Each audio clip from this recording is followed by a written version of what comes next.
Well, good afternoon, everyone, or good evening if you're across the pond. We are delighted to have you join us today for Baylor University's Free Enterprise Forum. My name is Peter Klein. I'm a professor here at Baylor in the Department of Entrepreneurship and Corporate Innovation, and I also serve as the faculty director for the Baugh Center for Entrepreneurship and Free Enterprise. And tonight's lecture, the Free Enterprise Forum, is one of the activities of the Free Enterprise program of the Baugh Center. Baylor University has one of the nation's oldest and best established entrepreneurship programs. We've been teaching entrepreneurship for many decades. We have a standalone academic department, the Department of Entrepreneurship and Corporate Innovation, that offers an entrepreneurship major and minor, as well as a graduate certificate and even a doctoral program in entrepreneurship research.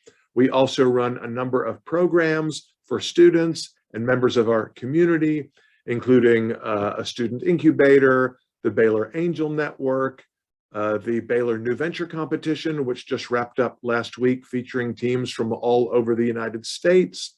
And we're involved in the Prison Entrepreneurship Program. We have a community entrepreneurship outreach program and are involved in a number of programs to help build out both research, teaching, and public outreach in the areas of entrepreneurship and innovation. So the Free Enterprise Forum is one of the signature events of the Baugh Center. We sponsor a number of additional events, including our series Confessions of an Entrepreneur, which spotlights entrepreneurs here in the Waco, Texas area, and we bring them to campus to interact with our students and faculty. We also sponsor a number of research programs on different aspects of entrepreneurship, including something that will be of particular interest for tonight's audience, government policy toward the study of entrepreneurship and the practice of entrepreneurship. So for tonight's Free Enterprise Forum, we are delighted to welcome Professor Terence Kealey coming to us from the United Kingdom. We would love to have him in person here in Waco, but given the global travel situation, it seemed best to do this event virtually, but we are certainly hoping that we'll have the pleasure of entertaining him here in Waco at some point in the not too distant future.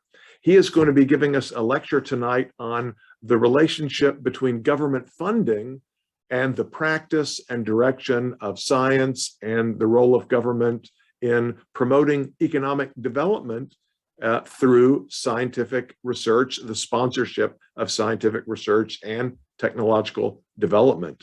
This event is a special treat for me personally. I've long been an admirer of Professor Kealey's work ever since I came across his 1996 book called The Economic Laws of Scientific Research, which I highly recommend to those of you interested in learning more about this topic.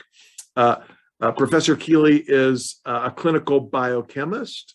He was trained at Oxford University, where he received his doctoral degree and also served as a Wellcome Senior Research Fellow in clinical science.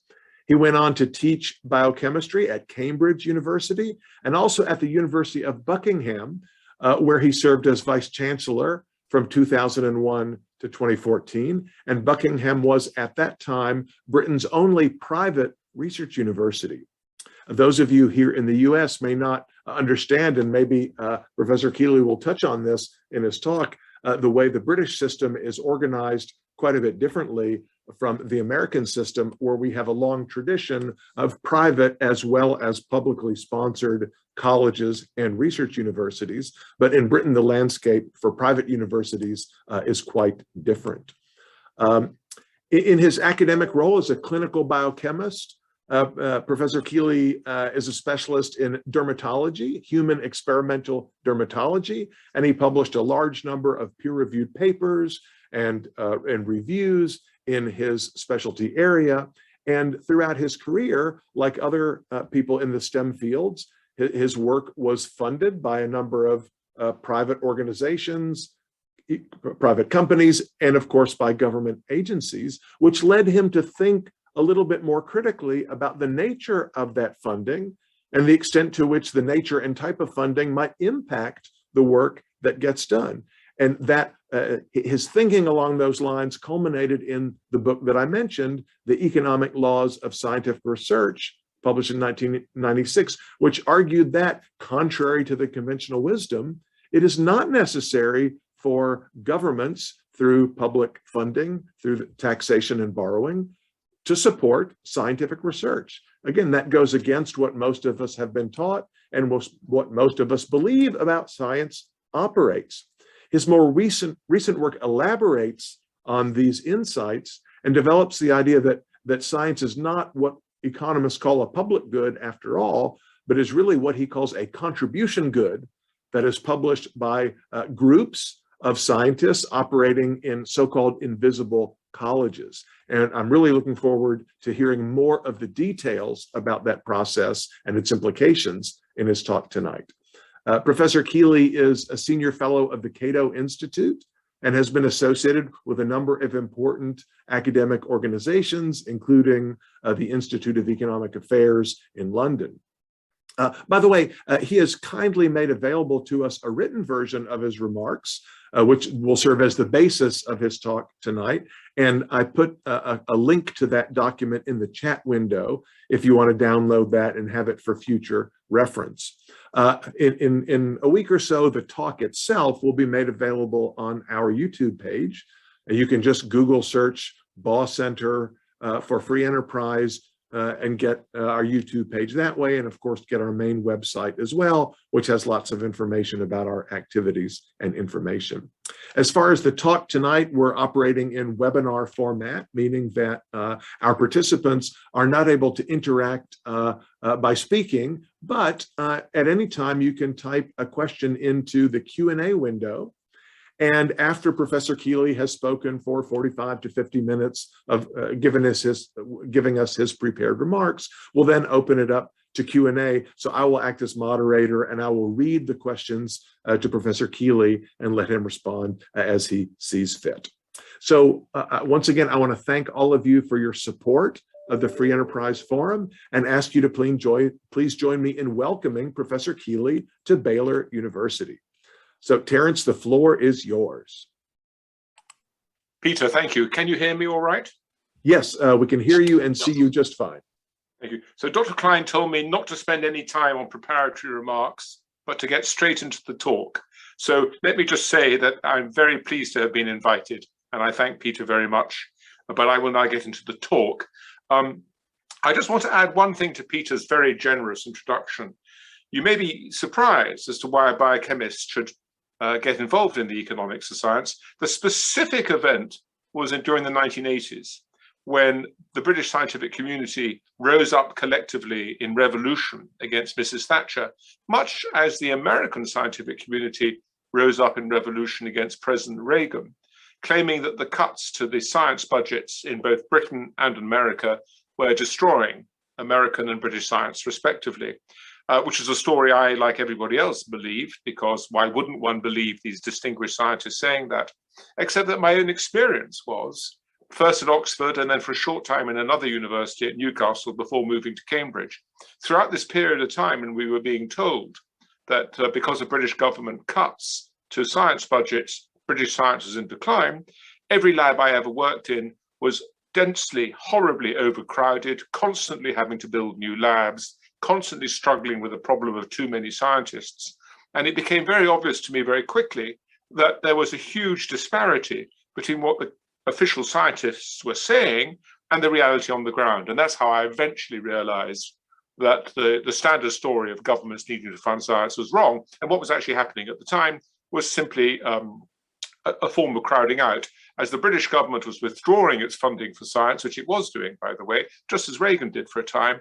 The private sector was coming in with something like 3 times more money. So every time the British government withdrew a pound or a dollar or a euro, the private sector was coming in with about £3, $3 and €3. Very different from the story that we were all being told. And out of that, I developed this interest in the economics of science. Now, as Peter has pointed out, I have written a paper which is available online, and I will therefore be talking generally rather than providing any form of transparencies or audiovisual aids, because I would have the certainty of knowing that by trying to stimulate your interest in the field, if you want to go any further, it's all in the paper.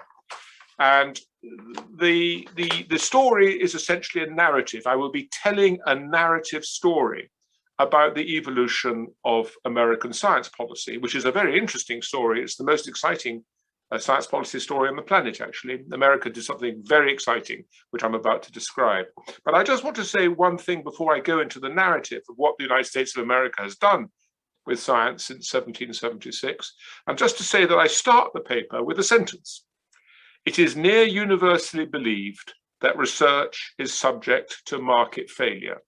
And I would say that something like 99.99% of the population, in whichever country, would believe that statement to be true. What I want to persuade you is two things. First of all, that statement is not true.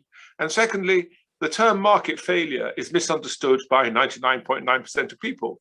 Market failure is actually defined very carefully in the economics literature as a failure of a neoclassical, perfectly competitive market to achieve a Pareto optimum. I'm going to come on to that in a second. Well, of course, that never happens anywhere in the world. And the reality is that there are classically competitive markets and then neoclassically competitive markets. And what the economists have done, and I use the word generically because, of course, there are exceptions to that, but what the leading economists in the field did for many, many years is they used terms drawn from neoclassically competitive markets and attributed them to classically competitive markets, and were able to, frankly, pull the wool over people's eyes. And then latterly, Paul Romer and other endogenous growth theorists have done something else that's, I'm afraid, misleading. They have assumed that science is explicit rather than tacit. So the two messages I want to put out before I get to the story, and the story is fun, is there is no market failure in science, partly because the term itself is misleading, and I shall show that to be so. But the problem with the world of science policy as it's understood today, led by Paul Romer, who won a Nobel Prize quite recently, is that the economists model science mathematically as an explicit good and not a tacit good, and I shall come to that. But first, let me tell the story, because the story is fun.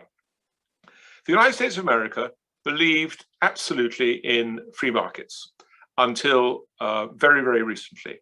And so in science, there was simply no government funding of science at all in the United States of America, as indeed there wasn't in Great Britain. So the Industrial Revolution happened in Great Britain, which was the classic laissez-faire state. And when Britain lost the leadership in the Industrial Revolution around 1890, the United States took over. That was also totally laissez-faire. The extent of laissez-faire in science in America is astonishing. I mean, for example, the Smithsonian Institution, which was created in the 1840s, thanks to a huge donation from an Englishman, actually, called Smithson, who gave this huge sum of money to create the Smithsonian in Washington. There was significant opposition to accepting the money in the Senate, because there were people there who argued very cogently that even if the money came from someone else, it wasn't the American government's responsibility to fund science, even if it was someone else's money they were distributing, because that was a market function. And indeed, apart from the Civil War, when for a short time the United States federal government created things like the ironclads that were destroying the ironclads that the southern states were creating, there was a flurry of research, National Academy of Sciences. The National Academy of Sciences was created by the federal government during the Civil War to help win the Civil War. It was absolutely a military imperative. But after the Civil War was over, the American government stopped funding science. There was another brief outburst of funding science in the First World War. And again, that completely stopped when peace was created again. And then, of course, there was another huge expansion of funding of science in America in the Second World War. And what is often forgotten is that stopped as well. So you have the Manhattan Project, you have all those amazing projects that the federal government engaged in the Second World War. But this was all organized through an organization called the OSRD, the Office for Scientific Research and Development. And the Office for Scientific Research and Development closed in 1947.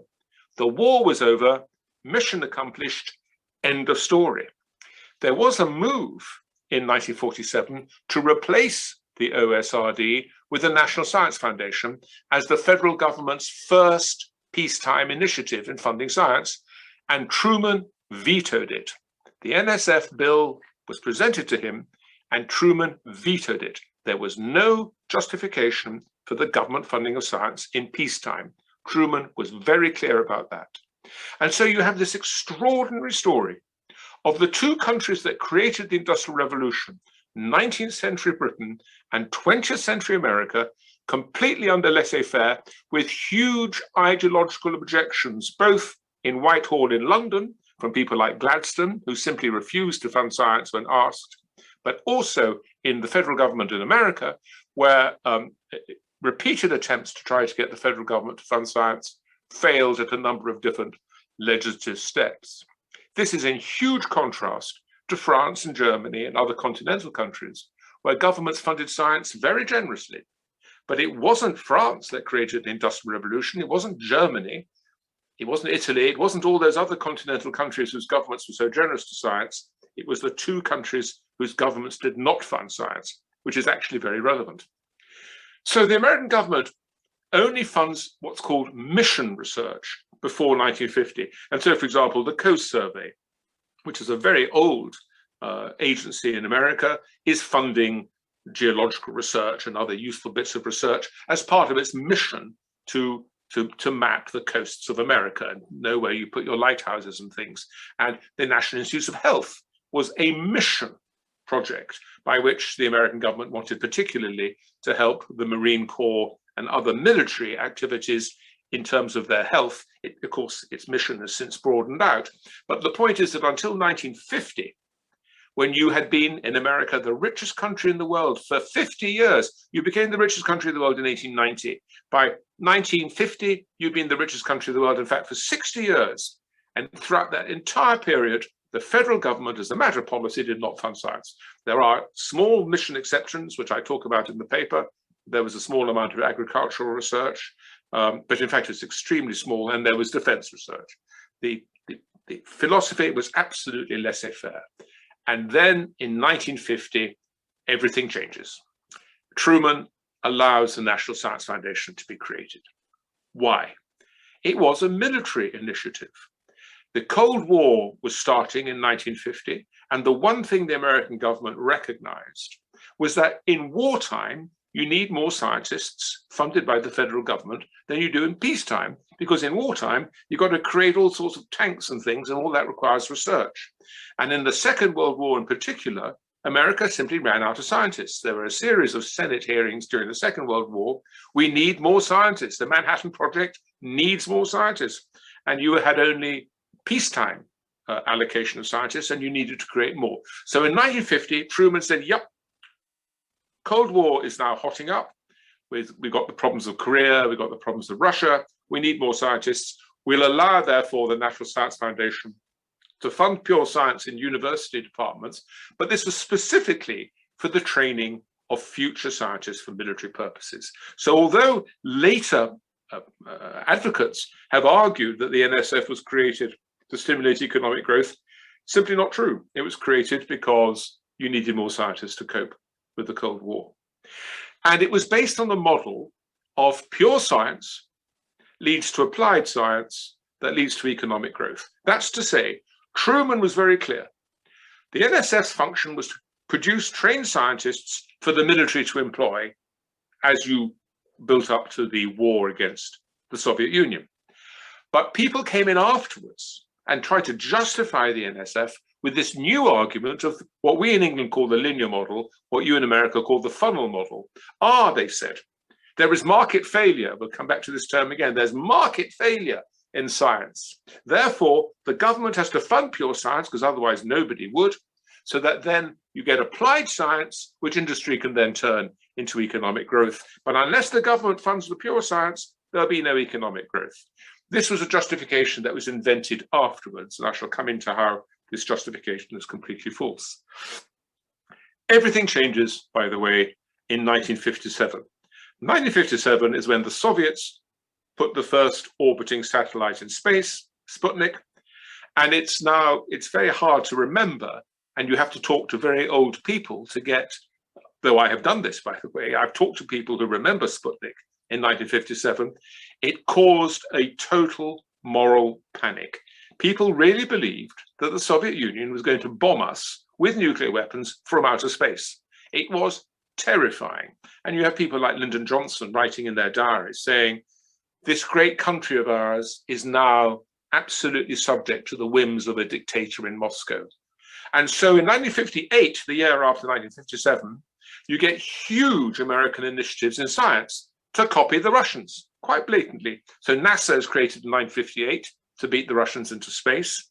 The National Defense Education Act is created in 1958 to create a huge outpouring of new trained scientists from the universities. And DARPA, the defense agency, DARPA, what it was originally called ARPA, actually, the Advanced Research Projects Administration, but it then, or agency, it then became DARPA.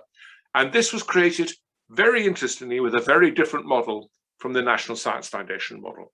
The National Science Foundation model was governments have to fund pure science. The reality is, for defense reasons, but it got spun to this business of the funnel model, the linear model. Without pure science, the economy will suffer. But DARPA said, that's all rubbish. We know that's rubbish. It's failed.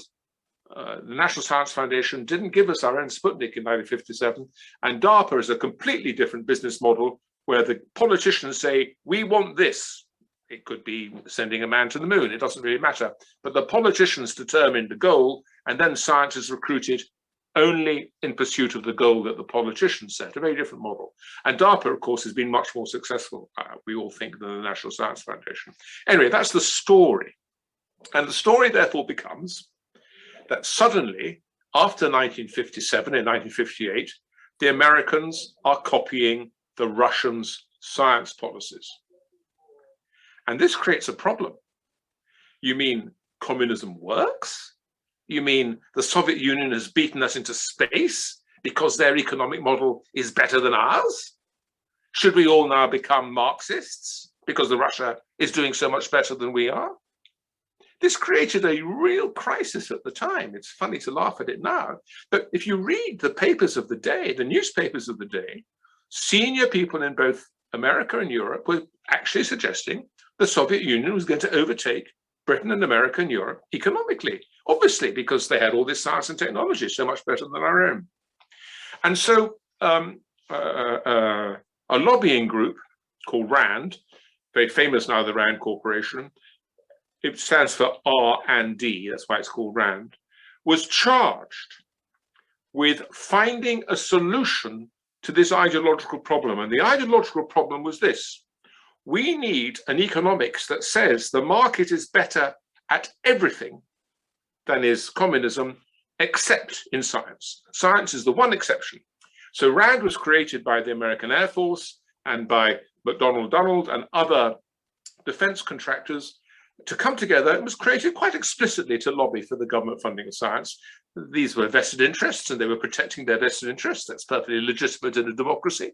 But they employed two very distinguished young economists, Richard Nelson, who published in 1959, and Kenneth Arrow, who won a Nobel Prize in 1962.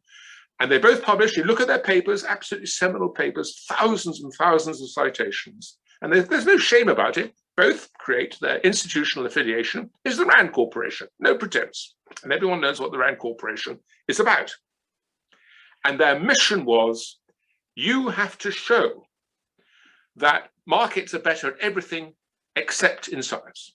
That way, we don't have to pretend that we should have copied the Soviet Union. And this is what Richard Nelson and Kenneth Arrow did. And these papers, unfortunately, are exceptionally misleading. And it's interesting that both Richard Nelson and Kenneth Arrow grew to completely deny these papers. They moved on, both of them, but the world didn't. So although Richard Nelson and Kenneth Arrow both said, actually, these papers are rubbish, everyone else continues to cite them as if their own authors hadn't denied their own papers. And what they said was this: look, they said, everybody knows that perfect markets are perfect, that the absolute ideal for economics is a perfect market. And this was, by the way, the common language of the day. People don't talk like that anymore, but that's how people used to talk in those days. And you need an infinite number of producers, an infinite number of suppliers, an infinite number of consumers, an infinite number of interchangeable goods, and perfect knowledge. Everyone knows everything else. Under those circumstances, you get what's called a perfect market. And it's a Pareto optimum. You can't change it without someone suffering, and therefore it's what we all want to achieve. But the trouble in a perfect market is that no one does research in a perfect market by definition. Because if you do research, it's no longer a perfect market because this company that does research now has market power. And the whole point about a perfect market is no one has perfect market power. There are no real profits. So in a perfect market, there are no real profits. And there's no ability to do research because that's the way the perfect market is set up. So what Richard Nelson Ken Arrow did was actually very straightforward. He said, look, everyone knows we should have a perfect market in America. The more competition, the better. The more companies, the better. The more consumers, the better. The more products, the better. But we haven't got a perfect market in reality, but that's what they said we should do. And the more the market becomes perfect, the less research happens. Therefore, the only way we can get a perfect market and have research, they said this quite explicitly, it's unbelievable reading it now, is for the government to do all the research. And the more that companies do research, the more the government should do research to crowd out private funding of research, and then the government shares the knowledge universally with everybody. And that way there's perfect knowledge because everybody knows the same things. Now, this is transparent nonsense. I mean, perfect markets are a fiction. Infinity is a fiction. This is not how capitalism works. If you looked at the Industrial Revolution, both in Britain and America, you have something called classical competition, in which companies compete for profits. That's how it works. And they do research so that they can make more money. That's actually the reality. But that's not what Richard Nelson and Kenneth Arrow said. Now, I don't think that Richard Nelson and Ken Arrow were really trying to fool anyone because they were professional economists writing for other professional economists, and professional economists understand exactly the difference between a neoclassical or classically competitive markets. But 99.9% of people don't understand that difference. And so it was an extremely useful piece of PR for a lobbying agency like RAND. And so this became the narrative for many, many years. We aspire to perfectly competitive markets. Perfectly competitive markets don't do research. If someone does research, that's a bad thing. It should be done by the government. The argument was also twisted the other way. All sorts of justifications were invented for why companies wouldn't do research. Oh, it's risky. If you do research, you might fail. Therefore, companies won't do research. Of course, someone called Knight, nearly 100 years ago now, showed that uncertainty and risk are the basis of profit. Risk you can insure against, so we can remove that. But uncertainty is why you do research in a classically competitive market. It's because you don't know what you're going to produce that you do a piece of research to produce something that's unexpected, out of which you can then make huge profit because you have a monopoly. And so they inverted, the lobbyists inverted Knight's argument that you make money in a classically competitive market through uncertainty. They inverted that argument and said, oh, if you do research, it's uncertain. You don't know what you might find. You might not find anything. Therefore, no one will do research. A complete inversion of what Knight did. And it's very hard, actually, reading this literature, not to feel that there's almost a deliberate attempt to twist every argument into the outcome that you're trying to achieve, which is that governments should fund science. Now, by the time Paul Romer, the great Nobel laureate, comes along in 1990, the situation has become very interesting because people repeatedly, time and time and time again, tried to show that the government funding of science stimulated economic growth, because it was very important that they should do so to get their lobbying power. And I'm just going to read to you some of the extraordinary statements that were made by government agencies. And so in the paper, I have 5 reports from different government agencies in which these government agencies either did the research themselves or collected the data in forms of literature reviews of what was in the published literature to ask the question, does the government funding of science stimulate economic growth or not? Because that was the question people wanted to answer. And so we start off with the Office of the Director of Defense Research and Engineering, who in 1969 published Project Hindsight, in which they said, look, we were told that if the government funded pure science, we would get better weapons, we would get better armaments, because pure science would lead to applied science, would give us better tanks.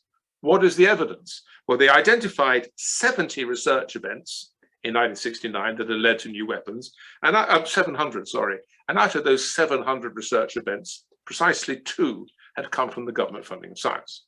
And so the government's own Office of the Director of Defence Research and Engineering concluded that the government funding of pure science had achieved precisely nothing in the field of defence.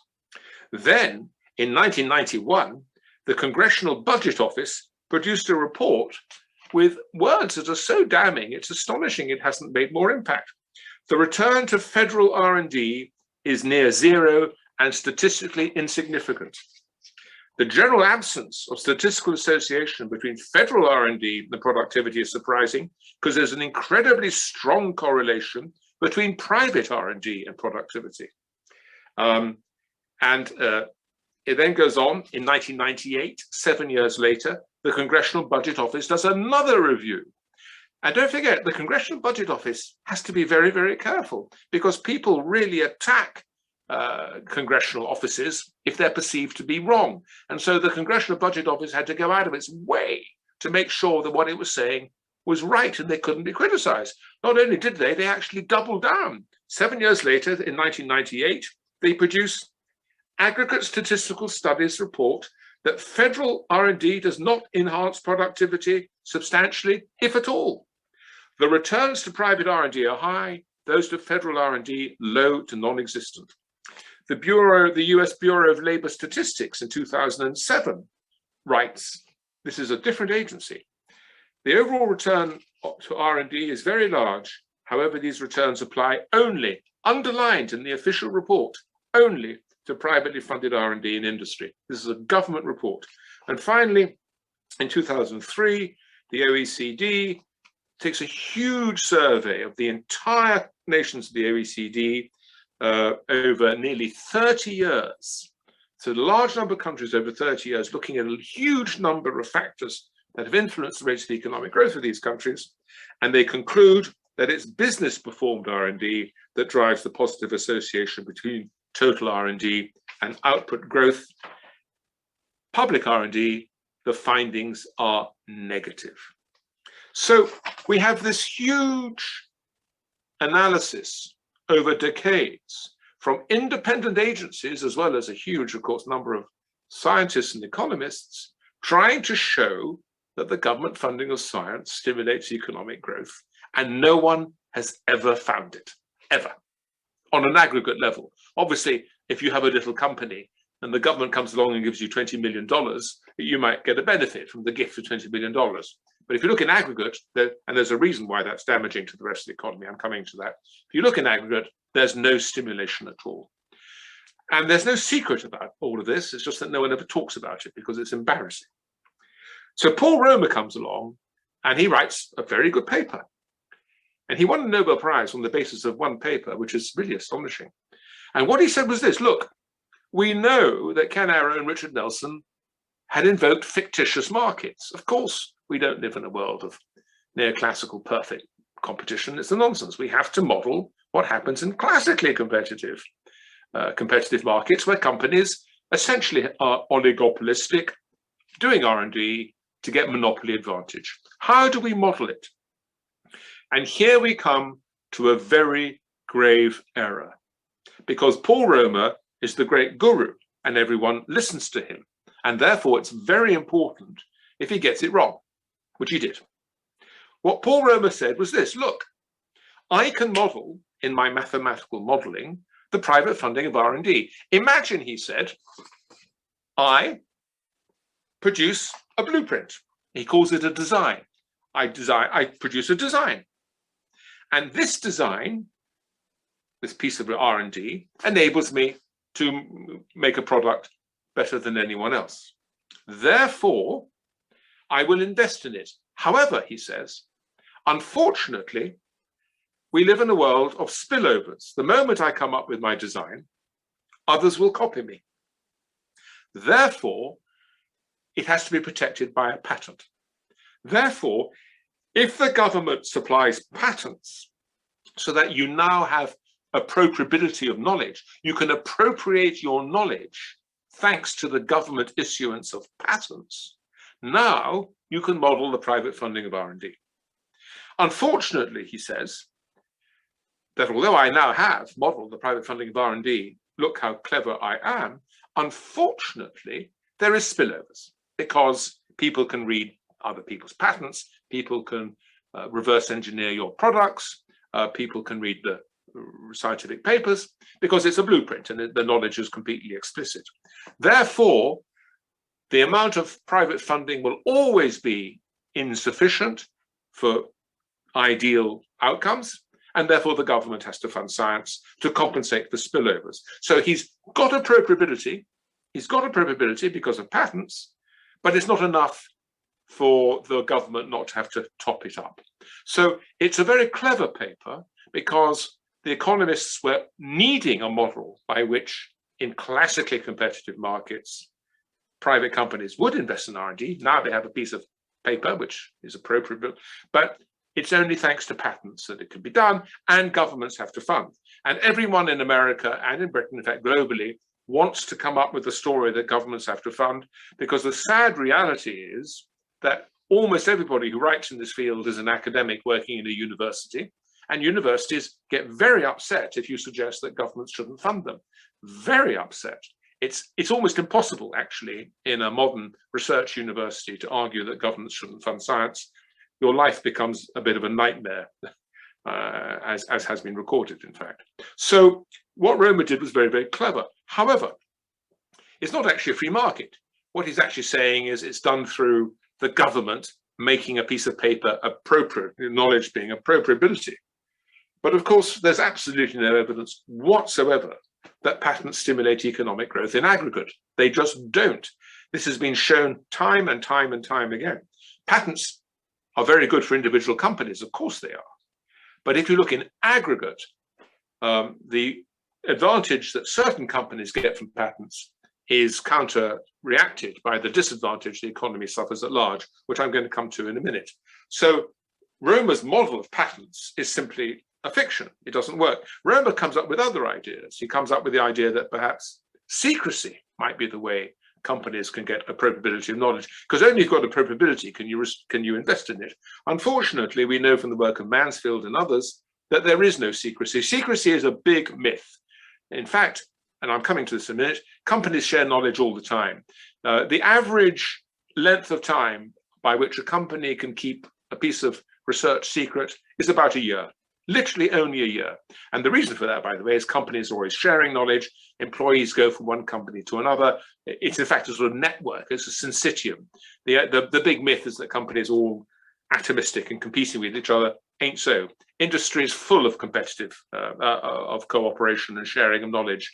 And everyone actually knows this empirically. It's just very rarely talked about. So secrecy is no good either. So in fact, Romer cannot, in fact, come up with a model by which private companies would fund science, because it's all destroyed for him by his assumption that science is non-rivalrous and non-excludable. That's to say, non-rivalrous. So this pen is rivalrous. If I use this pen, you can't. It's rivalrous. It's also, this pen is also excludable. If you try to get this pen from me, I'll fight you and push you away.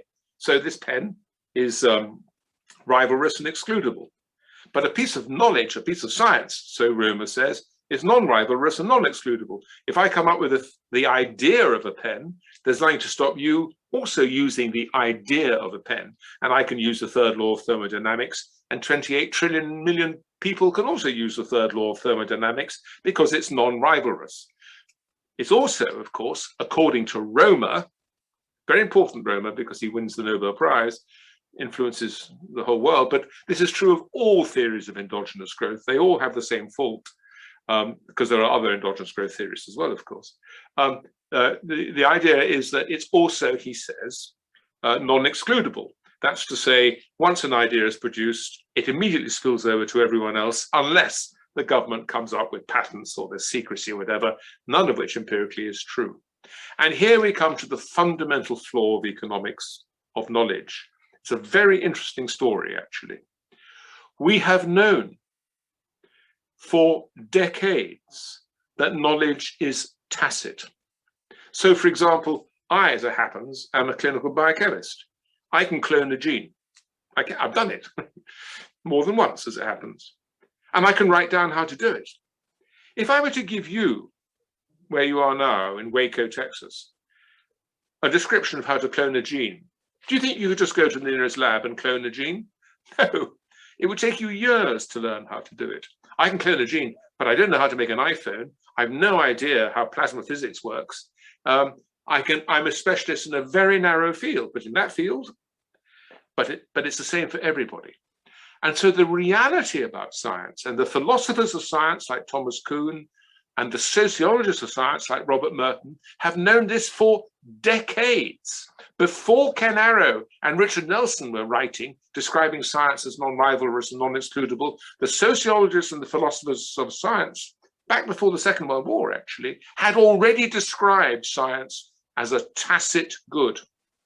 And this is very important because science, therefore, becomes available only to others who have already committed years of their lives to understanding that particular field of knowledge.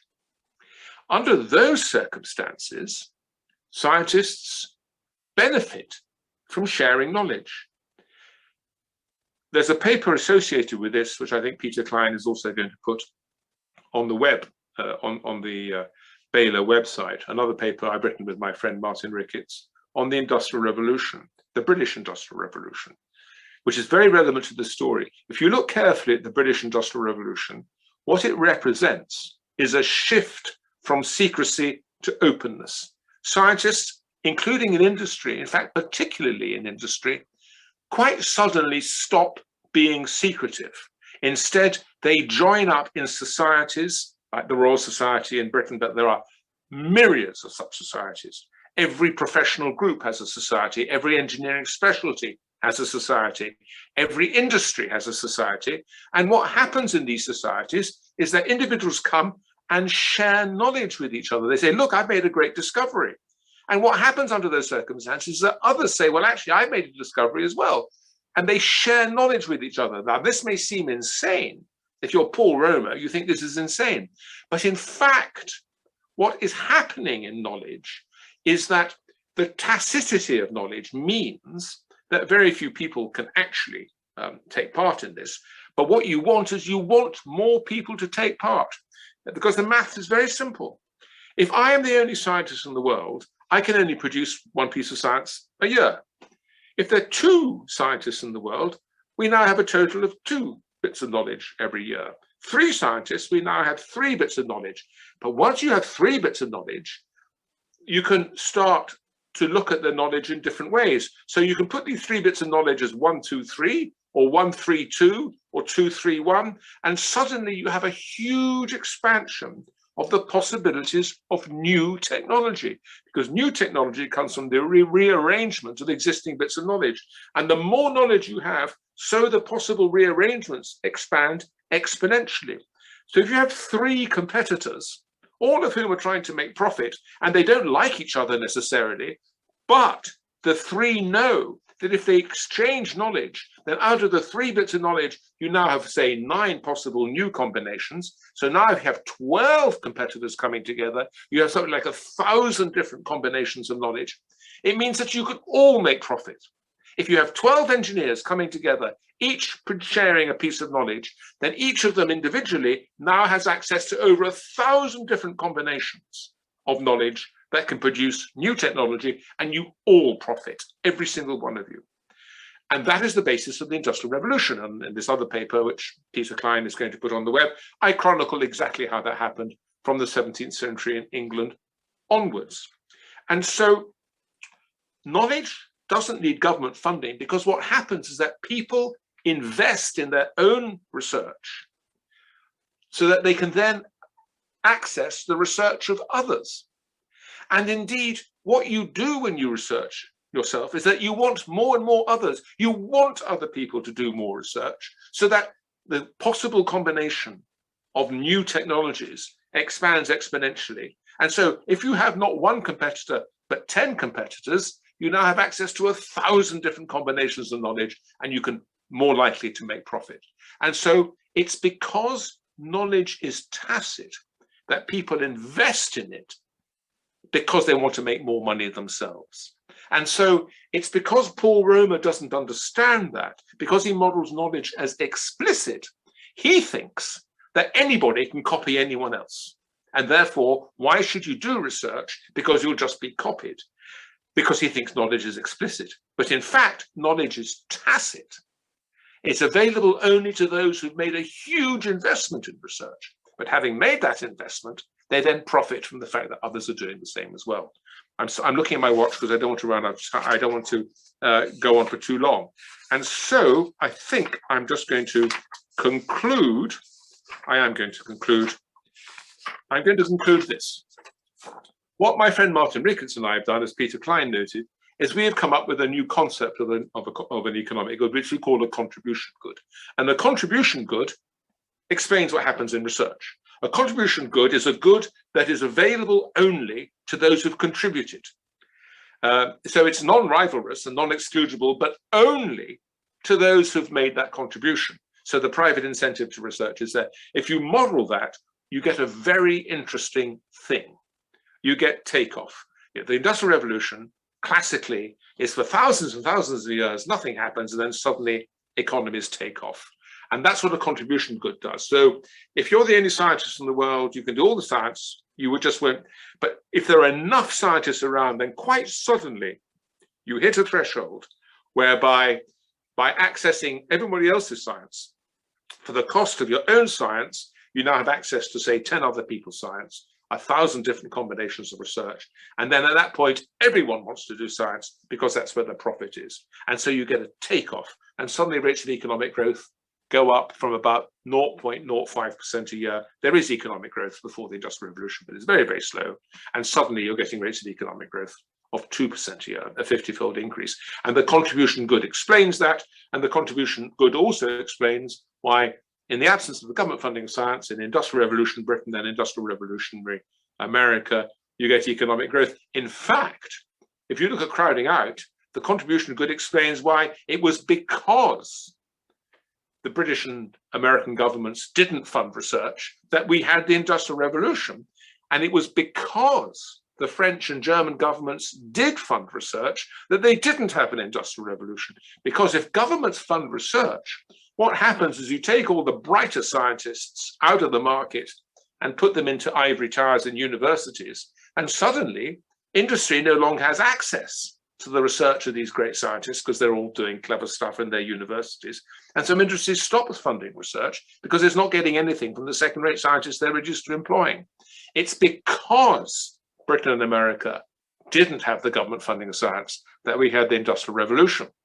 And the government funding of science, therefore, is extremely damaging to economic growth because it takes the best scientists out of the market and puts them into universities.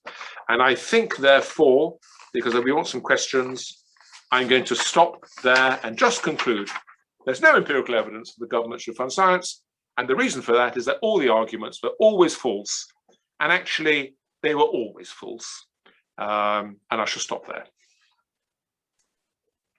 Terence, thank you very much for excellent, well-reasoned and well-articulated argument. By the way, for students and others who are following along, if you open up the chat window, throughout the talk, I have posted a few links to some of the articles that were referenced during the talk. These are also in the paper, but if you want to check out the Nelson or Arrow papers or Paul Romer, or learn more about science as a contribution good, I've dropped some of those links into the chat window as well. But this is really terrific, very thought-provoking. And I think for many of our listeners, this is sort of a challenge to the way that, that they've been taught to think about science. I made the observation a few years ago that when I was an economics student as an undergraduate, and even as a graduate student, when the concept of public goods was introduced, starting with Paul Samuelson's famous elaboration in the 1950s, and then more recent sort of textbook treatments, the most common illustrations were, for example, the lighthouse And our friend Ronald Coase has done a great job questioning the origins of studying actual British lighthouses and showing that maybe they aren't the best example of a public good. Education and national defense are often used as examples. But I started noticing about, I don't know, 15, 20 years ago that a lot of those cases, those illustrations had dropped out, possibly because they did not stand up to historical scrutiny. But now the leading example that you find in almost any introductory economics textbook of a public good is basic knowledge, basic science. So the message, Terence, that you have worked hard to elaborate in books and articles and in this lecture tonight has not quite seeped into the mainstream textbooks, maybe for reasons we can get into a little bit later, because of self-interest as well as the objective pursuit of truth. But I do want to turn to some of the questions that have been posted in the chat and in the comment windows. Let me start with one that I think will be easy for you to address. The British-Italian economist Mariana Mazzucato has become very well known for articulating a very different view of the relationship between basic science and technology. And as you know, her method is quite different from yours. It's largely anecdotal and, in my mind, based on kind of post hoc reasoning. So she'll point to an example of the useful technology like the global positioning satellite system and how we use GPS in our cars and on our phones. And she argues because there was some investment of public dollars in the production of military projects and so forth that were then later appropriated by private entrepreneurs to develop these technologies.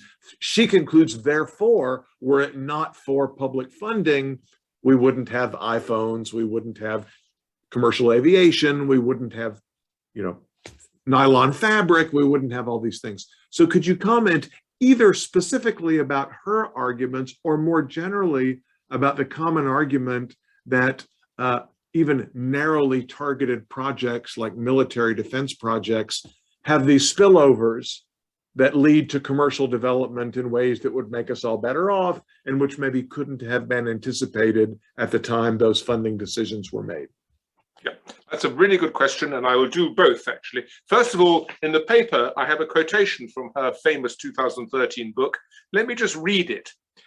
The real Knightian uncertainty that innovation entails is, in fact, the reason that the private sector, including venture capital, often shies away from it. It is also the reason why the state is the stakeholder that so often takes the lead. This is a classic inversion and misunderstanding of Frank Knight's story. Frank Knight, 100 years ago, explains that it's because of uncertainty that the private sector invests in something because it wants to make real profit, and real profit comes only from uncertainty, and she inverts the message. Very unhelpful. But let me talk more broadly about the idea that if the government hadn't funded X, Y, or Z, we wouldn't have these technologies. And the answer is found in Moore's law.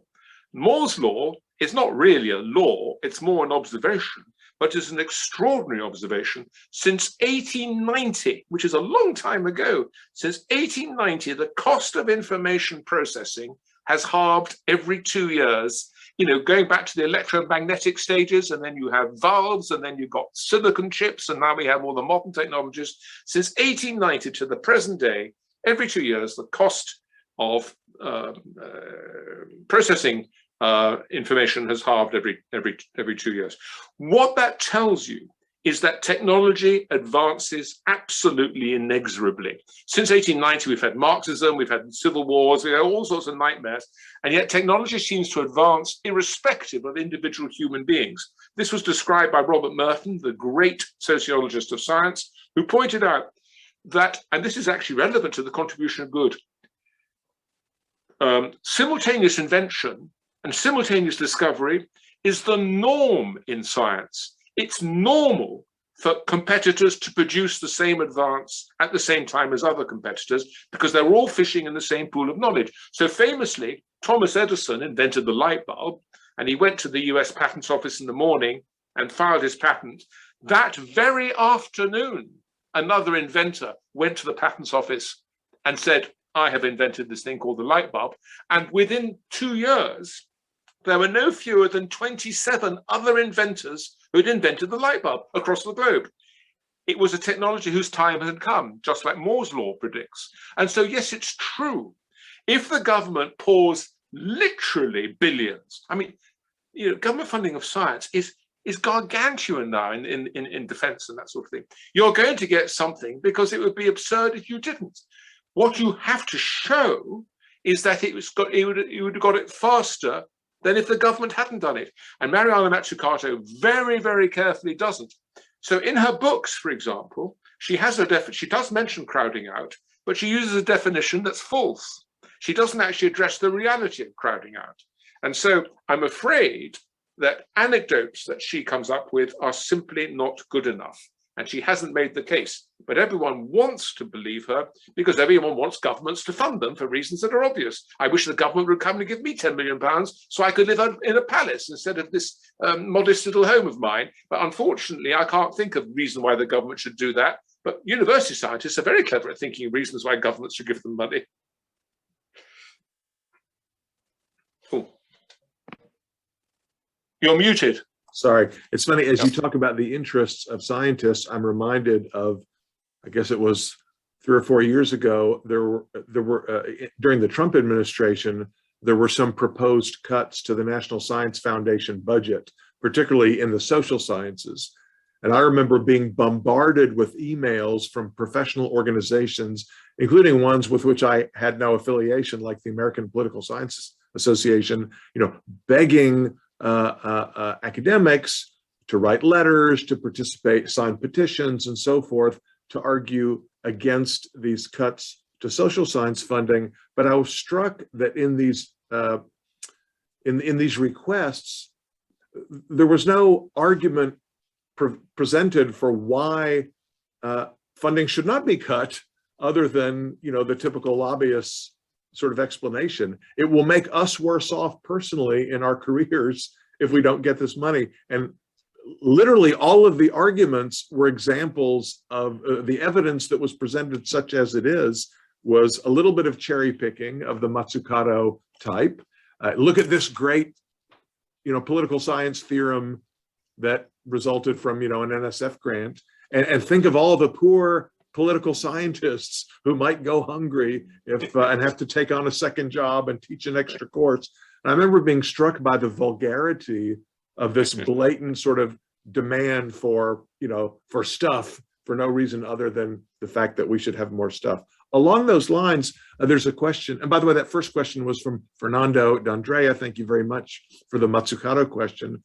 A question from Jacob Dean relates to this idea of the politicization of science. So beyond or complementary to the arguments that you've made about the very nature of scientific knowledge and why it's not necessary for it to be treated as a public good that only the state can fund, and how there can be some crowding out and other harms from public funding, could you also talk about the problem that when government funds science, it can have, the political priorities of the funders, ideology,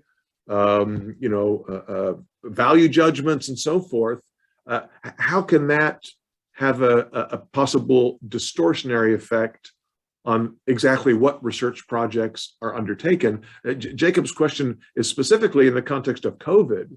So could we argue that in the light of the COVID pandemic in the last 2 years, projects that, satisfy what maybe politicians or Dr. Fauci, thinks are the top priorities will get funded, whereas equally scientifically valid projects that may not fit into the paradigm or the worldview of the funders may be left to the side?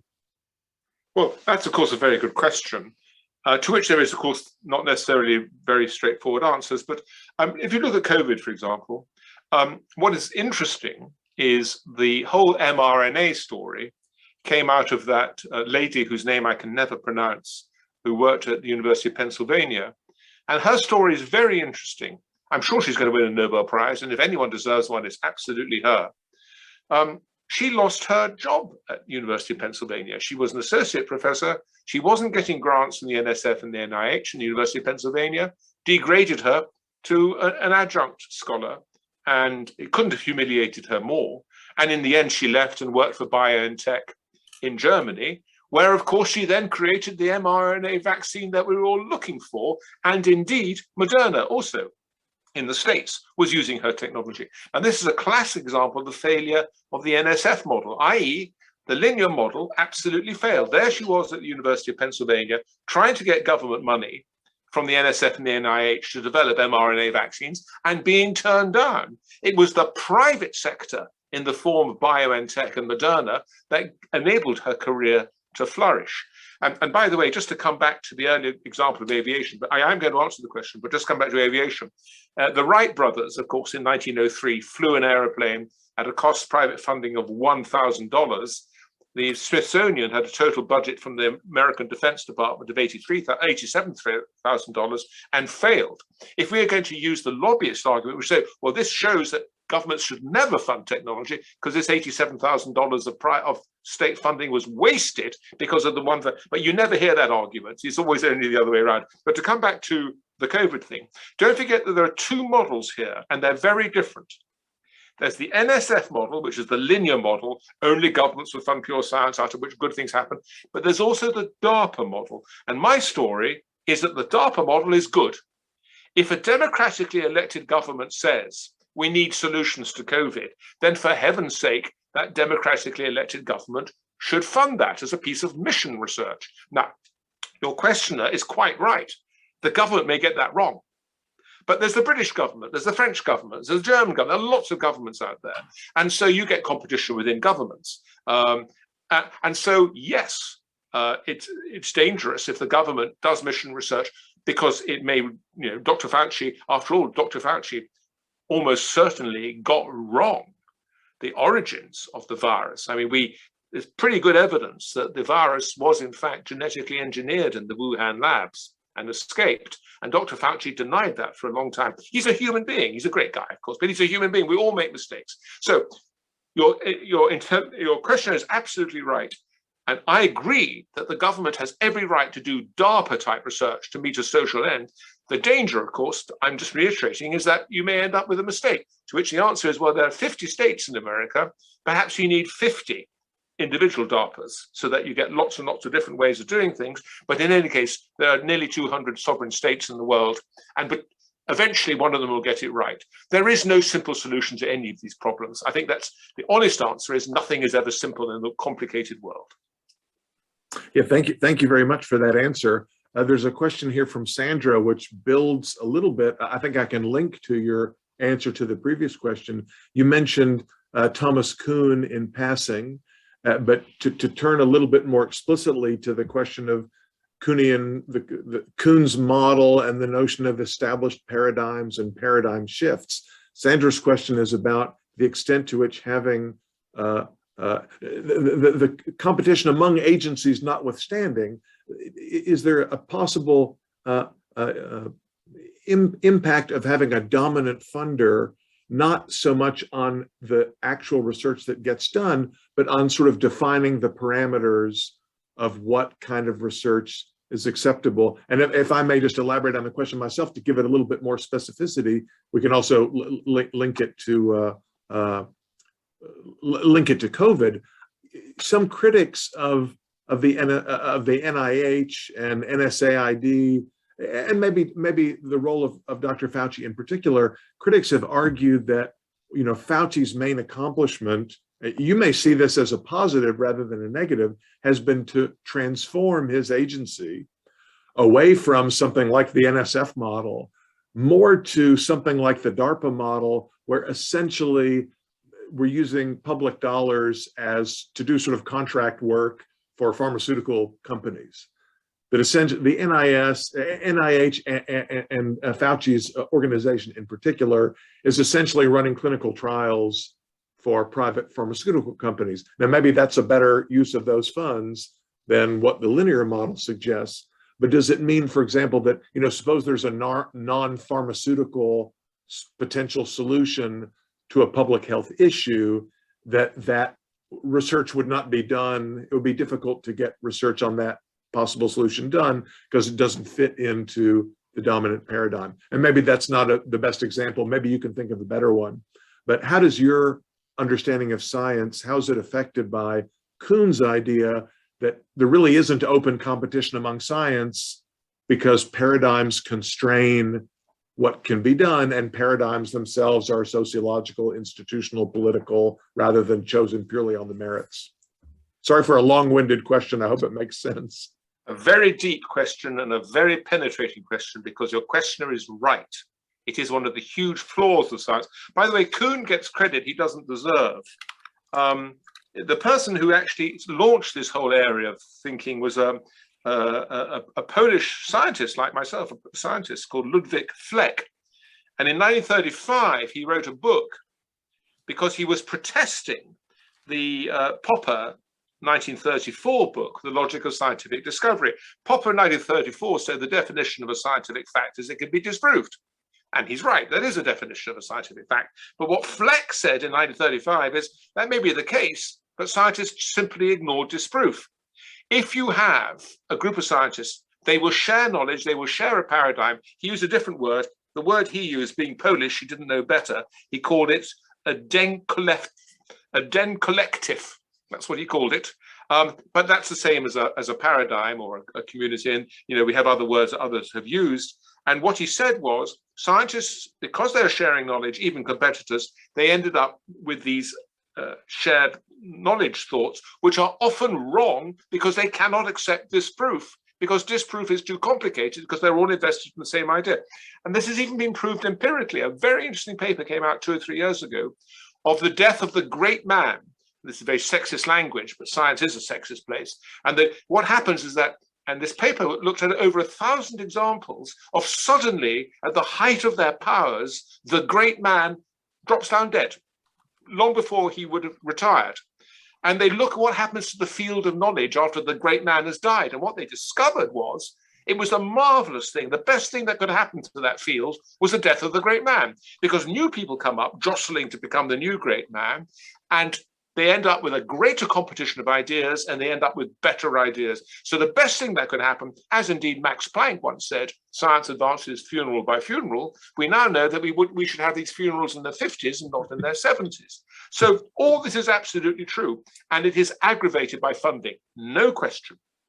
There's a very good man at Arizona State University, whose name I've forgotten. He's just retired, but he wrote a great paper talking about the reproducibility crisis in science, which has been a terrible thing, particularly in the social sciences. And it's absolutely aggravated by the fact there's one NSF and there's one NIH. Now, I know the NIH has different agencies within it, but there's huge monopolism there. And what you need is a pluralism of funding.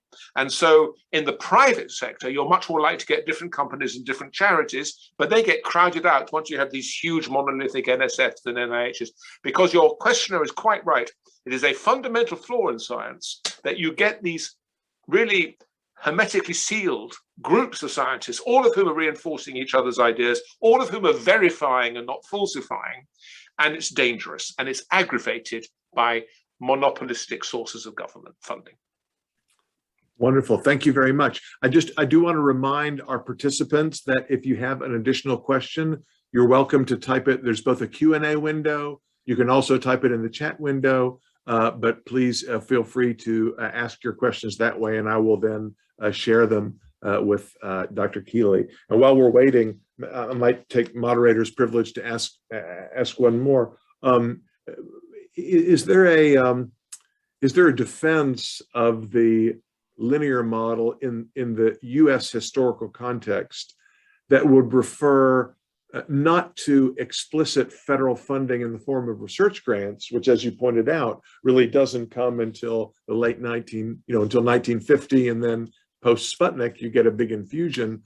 But what about simply the provision of general operating funds for colleges and universities, particularly through the land grant system in the 19th century? That it is commonly argued, though I don't know that this argument is correct, that at least practical technological advance, and if you go away from the linear model, to the sort of messy, interconnected, complex model with feedback loops, then maybe we got basic science as well as applied technology in agriculture, engineering, and so forth out of land-grant colleges that were at least indirectly, the work of which was indirectly funded by public dollars, in that the sale of federal lands allowed these institutions to be established in the first place.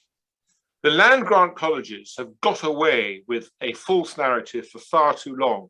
I know that the worst and least popular president in American history is Buchanan, so I mention him only hesitantly.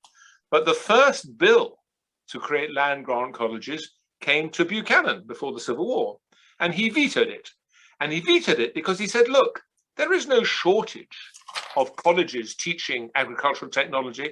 Every state in the Union has a plethora of private colleges teaching agricultural and other technologies. If we create the land-grant colleges, all we will do is crowd them out at the cost of the taxpayer. There is no justification for this. And of course, he was right. What happens? You then get a civil war. Abraham Lincoln then creates the land-grant colleges because he believes in the American way. He doesn't believe in markets, Abraham Lincoln. He believes very much in the American way, which is a Hamiltonian way of looking at the economy. And of course, the first thing the land-grant colleges do, it's all forgotten now, is they teach military drill. Again, something particularly forgotten. But there was a crisis in American agriculture that people don't understand. The crisis in American agriculture is that farmers were poor. And farmers were poor because they were producing too much food. It was too easy to grow food in America, and so farmers couldn't make profit. And the more technology developed, the railways and all the rest of it, so the cost of food went down.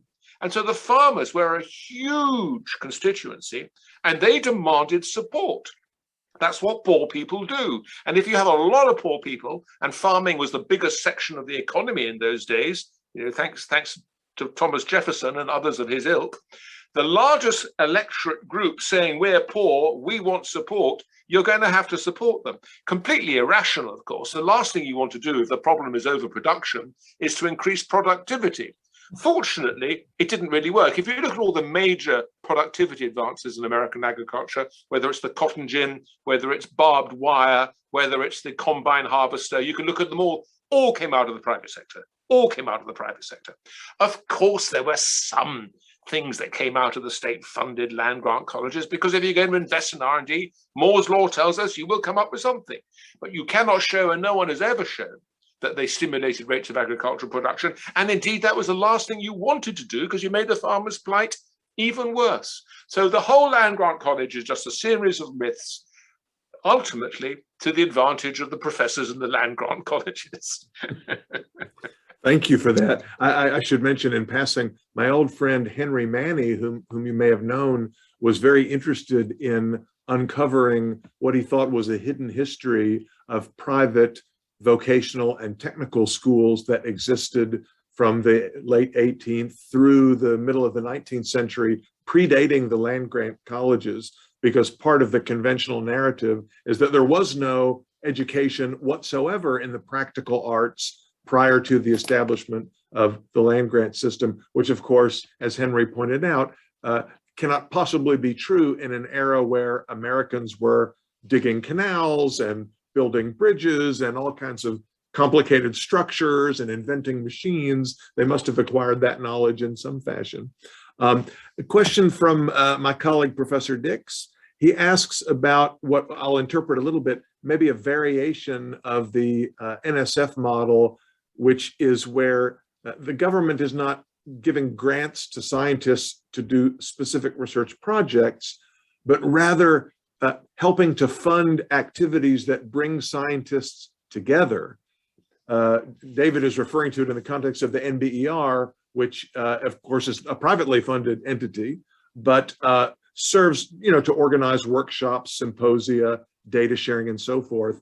What you described, I mistakenly called an invisible college, but I should have said a visible college. I misspoke there. The visible college of scientists within which the tacit knowledge you described is being shared. Will those just emerge on their own, or is there a role for the public sector in helping to facilitate those exchanges of tacit knowledge? Well, you didn't misspoke. I used the word invisible college because that's how the Royal Society referred to itself in the days when they used to meet secretly, the scientists, because they were worried about religious prosecution. The bishops of the day were very worried about these wicked people investigating nature. And so they met as the invisible college. And only when Charles II in the Restoration, who was a very irreligious man, Charles II, were they able to form the Royal Society and meet in visible colleges. My answer, the NBER, it's very interesting. I mean, I read their stuff, and it's exactly as you pointed out, the NBER is privately funded. The whole point of the contribution good is that scientists are hugely motivated to seek each other out and to share knowledge. So, I mean, I can talk from an email I sent this morning. So this morning, I came across a paper written by 2 Turkish economists building on the contribution good model that Martin Ricketts and I had written. And they've written ours is a 2-person model, and they've asked what happens if it's a 3-person model and a 4-person model. And I read this paper. The first thing I did was send them an email to say, let's have a Zoom call. This is great. And that's what scientists naturally do. Now, if you're going to tell me that there are obstructions to that the government can help overcome, absolutely. If there really are reasons why scientists can't meet for whatever reason, and the government can facilitate that, that would be a good thing. But you'd have to, and I can't even see it crowding things out very much, because, you know, how could it really? So if the government wants to do that, that's fine. And the cost would be trivial anyway. But it would be along the right lines. It would be along understanding that science really benefits from interchange. And if the government can help that, fine. And indeed, Martin Ricketts and I in our contribution good model do recognize there can be a role for government in the end. So I'm going to agree with your Professor David Dix. In the original formation of an invisible college, of a contribution good, it may actually be that there's just not enough critical mass. If you've only got 3 scientists in 16th century Germany, if the government comes along and produces another 3 scientists, now you have 6 scientists, and suddenly science becomes profitable because you need this critical mass, and then it takes off. Well, there would indeed be a role in the very early stages of the scientific enterprise for government to help, and indeed there would be a role for government to continue to facilitate. So I agree with David Dix. I think it's never really central, but that you can identify certain areas where government intervention, as long as you're understanding that you're trying to facilitate a contribution good, could be useful. Yeah, although as you point out, the actual expenditure for this activity would not be so great that it seems unlikely that that money couldn't be raised through other means. I want to be respectful of everyone's time. Let me just ask one final question, and then if you want to make any final remarks after your answer, you'd be welcome to. You mentioned the patent system previously, and how Paul Romer gets it wrong in the way what he understands the role of the patent system to be. Could you comment a little bit more generally if Terence Kealey were made the intellectual property czar, and you could implement any reform that you would like for, I mean, we can use the US patent system as an example, but feel free to speak about the British one if you prefer. What reforms would you propose that would make the patent system better? Would you abolish patents altogether? Would you make them more restrictive? Would you change the law to facilitate more knowledge sharing? How would you make the patent system work better? The greatest historical tragedy of all was when the British, quite rightly, in the War of 1812, burned Washington.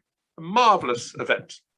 With the exception of the Patent Office, the one public building the British did not burn down was the Patent Office, because a little man came out and he said, oh, you can burn the Capitol and the White House, all that's fine, but you mustn't burn the Patent Office because that protects individuals' property rights, nothing to do with the evil federal government. And the British general was persuaded by that argument. He burnt down the whole of Washington except for the Patent Office. It should have been the other way around. I would abolish all patents tomorrow, with the exception of pharmaceutical patents, which I come, though they are a big section, they are a big exception, by the way. Patents are a scam, and the empirical evidence, and it's in the paper that I provided for your audience, is overwhelming that they're a scam. Basically, what happens? An individual makes a discovery, or a company makes a discovery, makes profit. The last thing they want is competition. They want to consolidate their advance so that no one else competes with them, so that they don't have to invest any more in R&D. And it's just a scam by which rich corporations try to prevent competition happening. And the evidence, I mean, in the 19th century, for example, if you look nationally, there were countries in Europe that didn't have patents. The Netherlands didn't have patents, Switzerland didn't have patents, and then Germany bullied them into having patents at some point towards the end of the 19th century. And you can actually look at the rate of economic growth or technological growth, or you can look at, and you can show very clearly that either with patents or without patents makes absolutely no difference. But there's this huge cost of patents anyway. The exception is the pharmaceutical industry, but only because of government regulation. And I'm at Cato. I know people in Cato who actually would abolish the regulation of drugs, but I'm not in that position. I actually think, sadly, because I'm a libertarian, obviously, I think drugs do need to be regulated. I'm afraid I think the government is right to do so. I say it with reluctance, but there we are.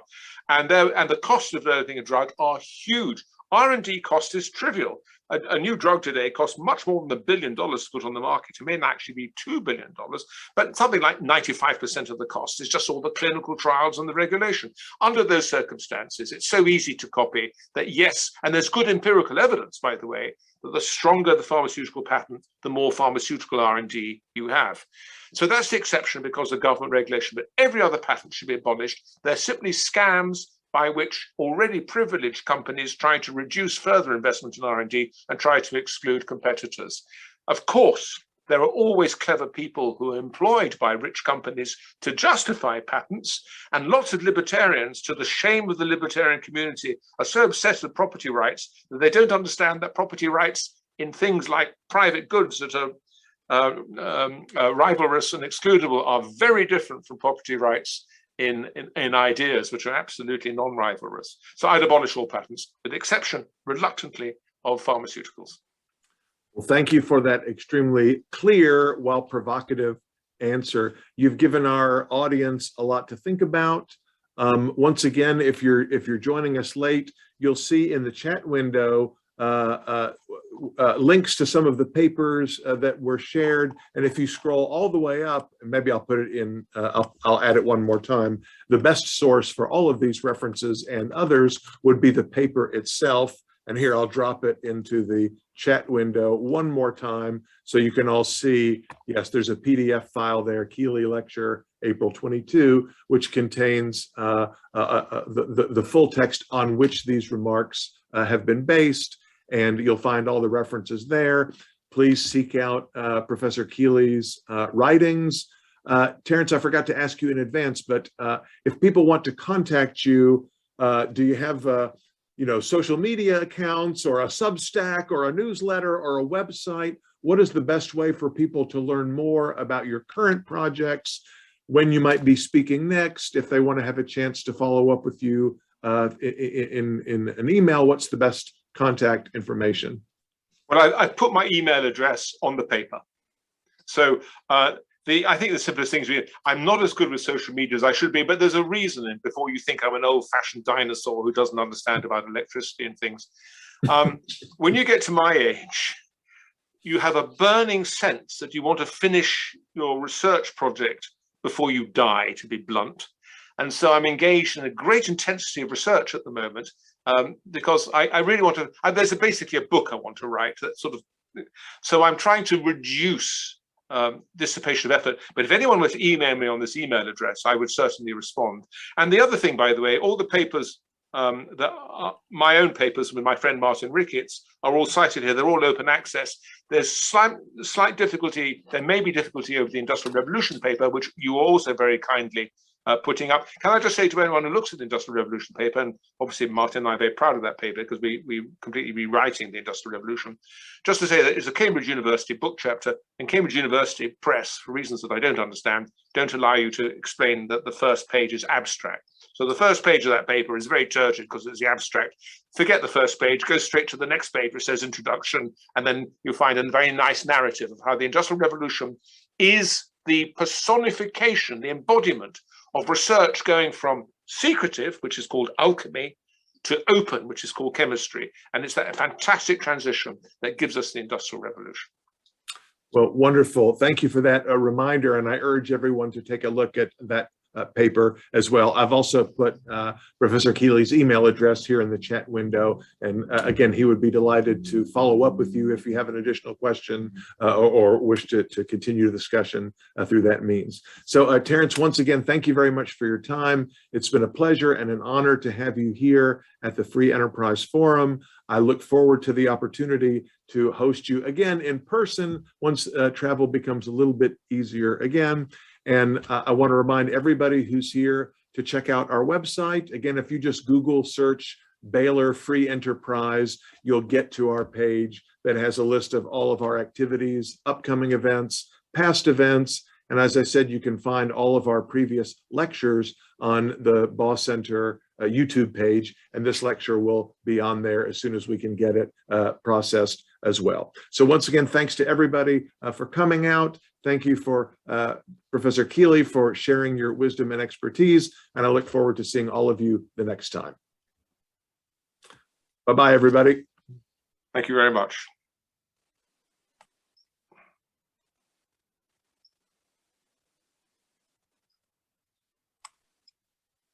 All right, and everyone feel free to just hop off as you like. I'm gonna exit the session in just a few minutes, which I think will boot all of you off.